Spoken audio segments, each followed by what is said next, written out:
If you've been watching my content for a little while, you've probably heard me say something along the lines of, you should love what you wear. But I realized I never really talked about how to do that. Now, it might seem silly to think about figuring out how to do that, and this entire video could be futile, but I figured it couldn't hurt for me to offer some more insight and more specificity about what I mean when I say that, and a few tips on how to do that. All of this is under one very important premise. You are your best judge. Reviewers like me are simply guides to help steer you towards fragrances you may not have heard about otherwise, or to give you a basic overview of fragrances you are currently interested in trying. If you personally use my opinion to affirm your own, that's fine. But I still think that your opinion of what you do in your life matters so much more than mine does. The only way we can truly form our own informed opinion is by doing the work ourselves and evaluating the outcomes in order to learn from them. You could apply that to almost anything. Just because I say something is good or bad, you already know this. But especially with fragrances, good and bad are determined by the beholder. That's you. Some of you watching this may not be at this point in your journey just yet,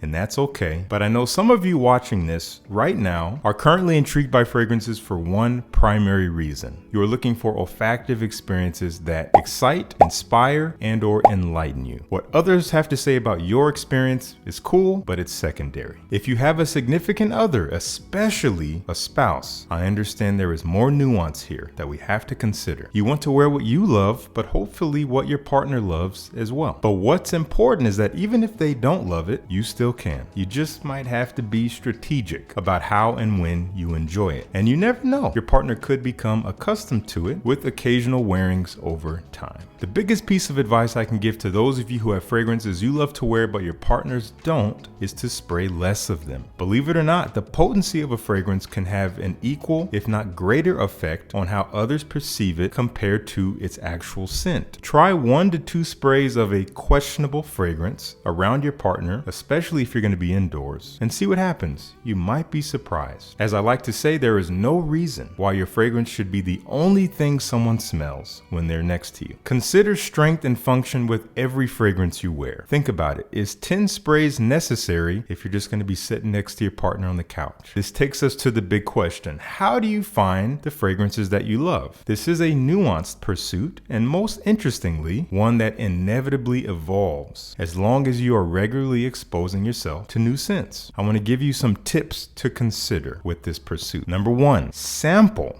fragrances that interest you, not blind buy. This is where reviewers can be helpful, especially if you don't have a boutique in your area to do sniffing sessions in person. Tip number 2. If you do have a place you can go to in your area to smell fragrances in person, this is ideal. Maybe do 1 to 2 monthly visits, make friends with the people who work there, and limit yourself to spending intimate time with no more than 3 to 5 fragrances per session. Any more than that is simply an overload on your nose, and it's not going to give you an accurate impression of the fragrances you're smelling. If a fragrance does catch your interest when you smell it from a blotter, put it on your skin, hand or wrist, and waft it to you. Don't put your nose right in it right away. Let it come to you. Maybe move your hand a bit, get it in the air, take note of how it smells to you. And then after a few minutes, yeah, sure, go in close. Keep a nostril on it for maybe 15 minutes, see how it starts to develop, because it most likely will change. Tip number 3. Most boutiques will encourage you to take home samples. But even if you're buying them online, when you get them home, wear them on your body as you would any other fragrance. If a sample is 2 milliliters or less, you might have to empty it in order to get 1 full wearing, but that depends on the potency of the fragrance, and you'll generally know how strong it is from the first spray. When you're smelling it around you, be honest with yourself. You shouldn't have to think about whether or not you love what you're smelling. It's usually pretty black or white, but no matter how you feel about it, whether it's "this is amazing" or "it's interesting, it's okay," give it some time, maybe a few hours, because it will change in either a negative, a positive, or a neutral way. Point number 5. Now, after a few hours, if you haven't had your interest drawn to the scent several times over that period of time, the fragrance might not be a love. If it's just okay, it's not worth it. If you have a larger sample, something like one of these 5 milliliter decants from Decanx, and you still have some left after that first wearing, maybe try it again on a different day, repeat the same steps, see if your experience is the same. It could be a little different. We are the variable, not the fragrance. But wearing it again may or may not change your opinion on the scent. Finally, point number 6. If the fragrance is an absolute love after one or more full wearings, it's probably worth looking into a full bottle. Hopefully there are deals online, but if the price of a full bottle is currently outside of your budget, that's okay. Don't let instant gratification get the best of you, and make a plan to save up for it. If you are earning a regular income of any kind, it usually takes less time than you think to save enough to afford it. But in my opinion,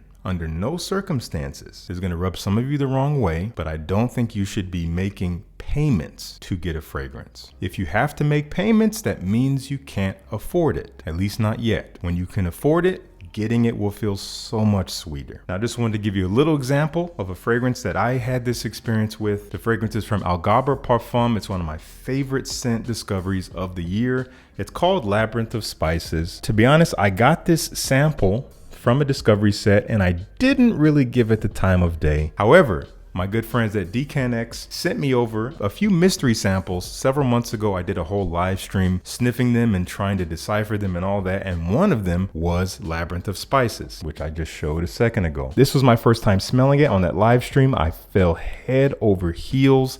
I did put it on my skin and I was like, what is this? This is incredible. A lot of you already know this, but Max Aroma is one of the channel partners. They reached out and said, hey, do you want any particular fragrances to review for your channel? I said, so they did send me a bottle. I would have bought this myself. This is one of those fragrances that I would have bought because I was getting ready to buy it. But if you were in a position where you didn't have to, would you? Let's just be real. But my opinion was formed long before I got this bottle. And I still stand behind this as one of my favorite scent discoveries in quite a while. It is such a beautiful scent. Basically every spice you can think of, cardamom and nutmeg and maybe some cinnamon. It's warm spicy and fresh spicy. It's a little bit sweet and smooth, but also has this rough, earthy tobacco feel. There's a beautiful warm coffee note in there that's very authentic. It smells sexy. I think the cardamom in here gives it that feeling. It smells very alluring.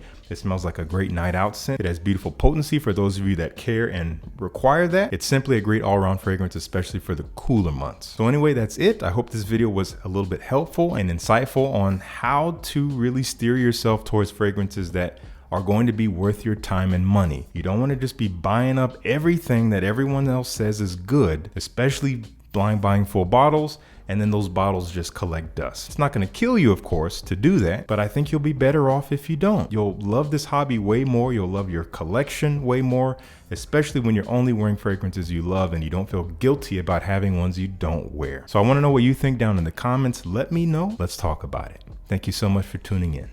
Peace. I'll see you in the next one.